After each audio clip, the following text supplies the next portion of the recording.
Click.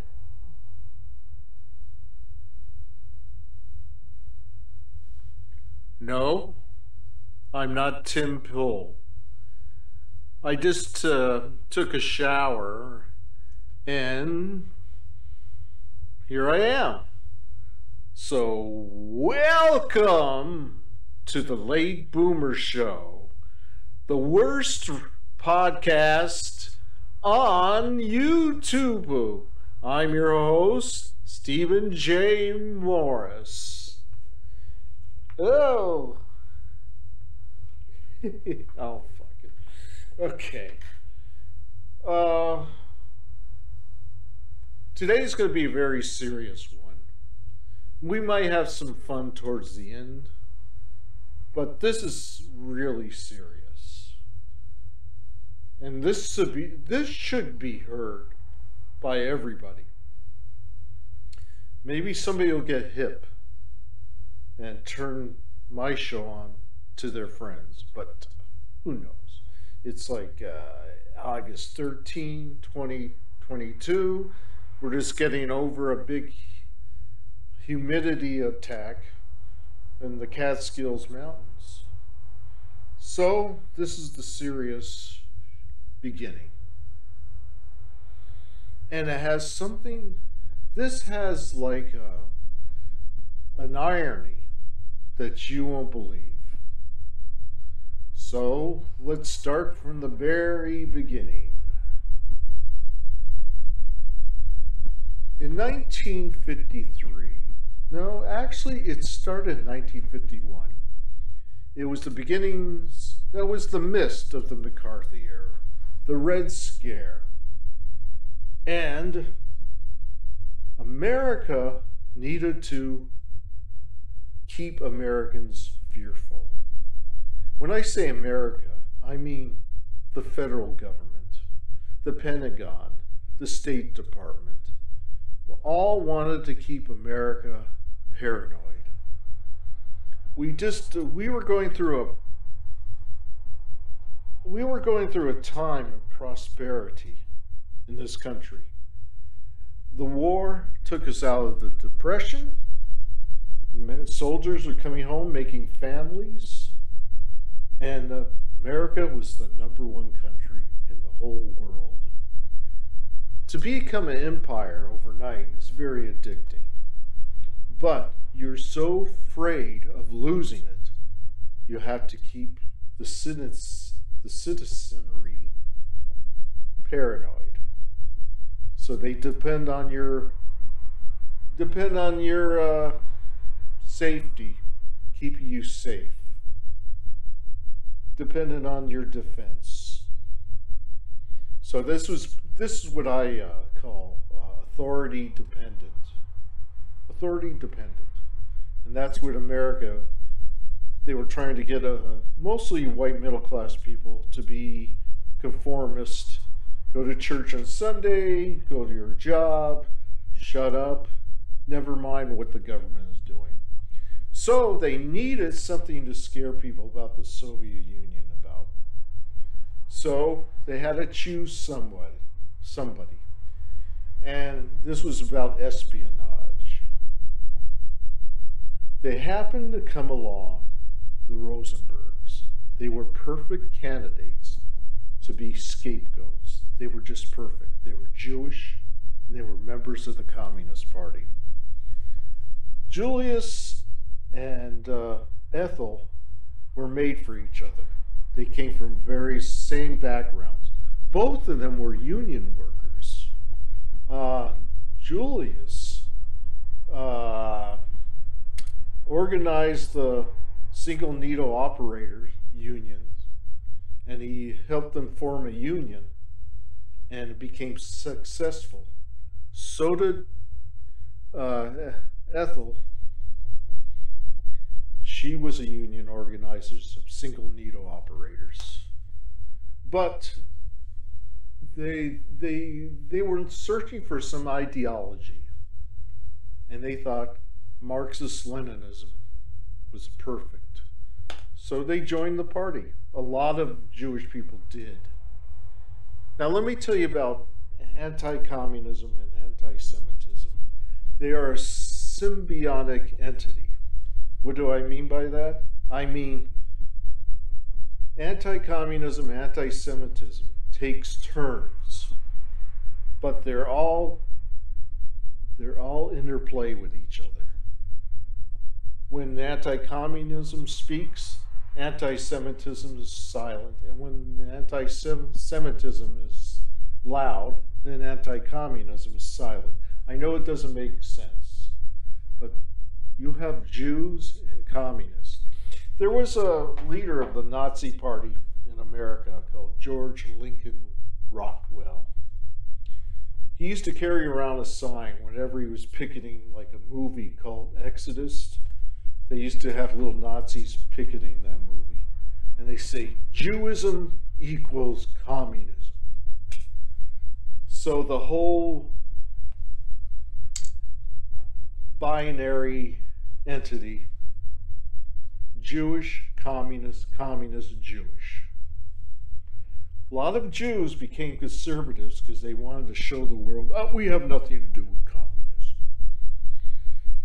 So what happened? They got arrested for passing secret documents to the Soviet Union. It was never really, they did it, it's what you call rush to judgment. They were arrested in 1951, they were convicted in 1952, and they were executed in 1953. Now, one of the prosecuting attorneys was this guy. Let's see if we could get him. There he is, Roy Cohn. Look at that devious look. Look at that face. It makes icicles on my spine when I look at his face. The betrayal. He was gay and he was Jewish. So he was a prosecuting attorney. Eventually, the next year, when I was born, 54, he became the co-attorney for Joseph McCarthy. And he convicted a lot of innocent people. Now, here's where the irony comes. The Rosenbergs were executed. Eisenhower turned his back on them. He refused to give them a reprieve because they were begging to have a retrial. But they said, no, treason equals death. There's not going to be a second trial. Even the Supreme Court voted on it. The day before the execution, they voted to have, it was 5-4. 5-4. One person, one Supreme Court justice could have saved their lives. So they were killed.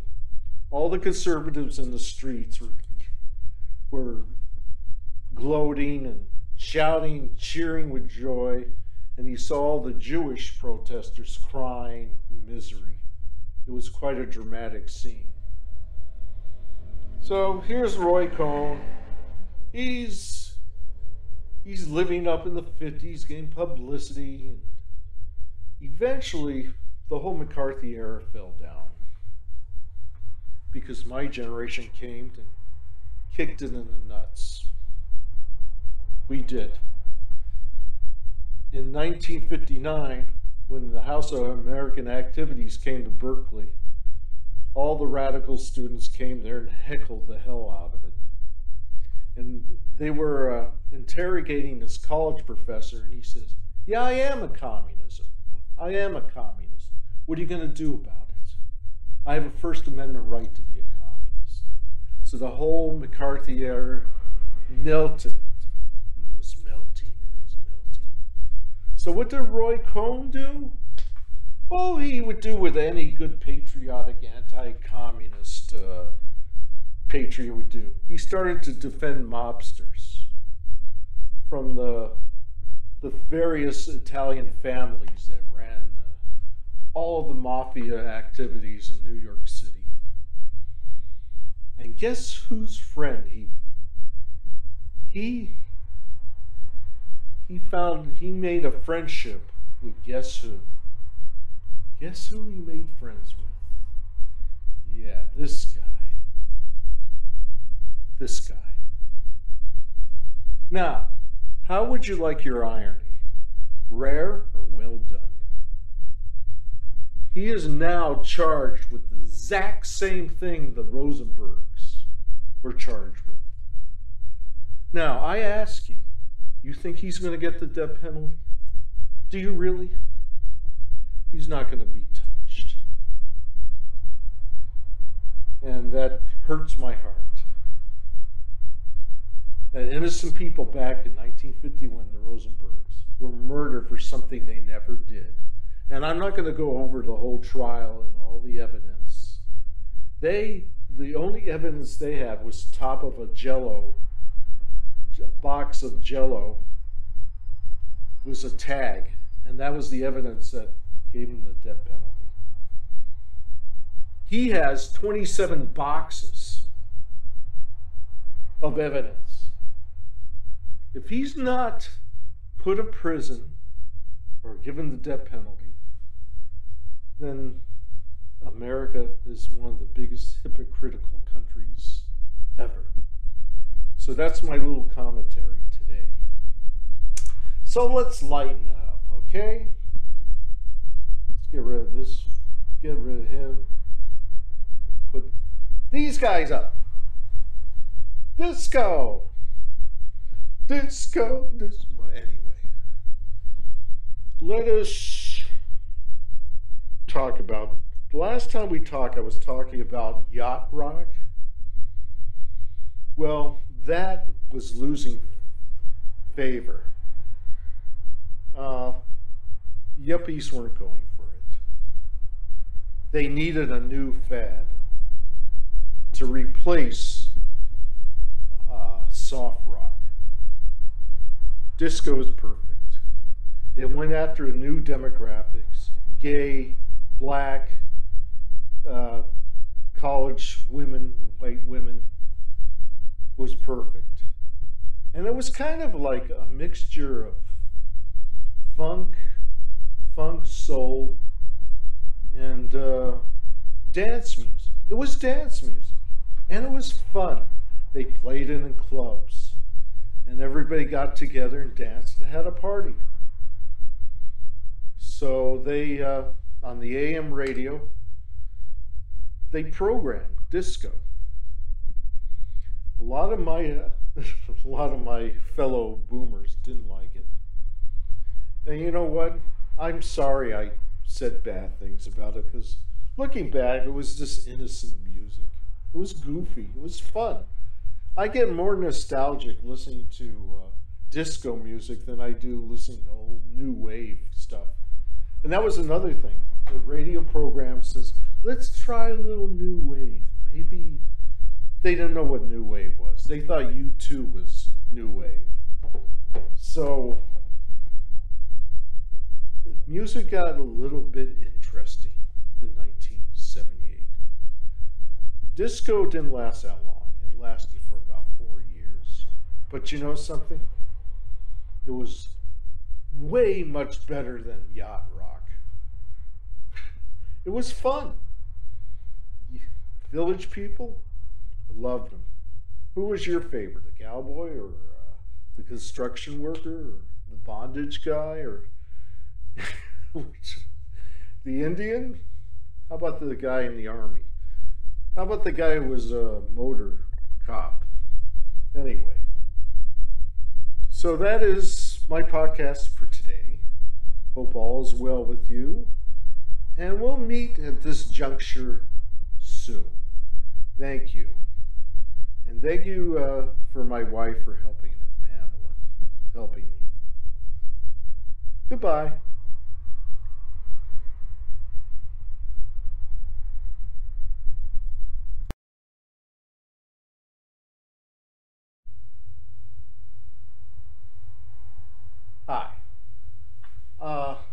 read this statement.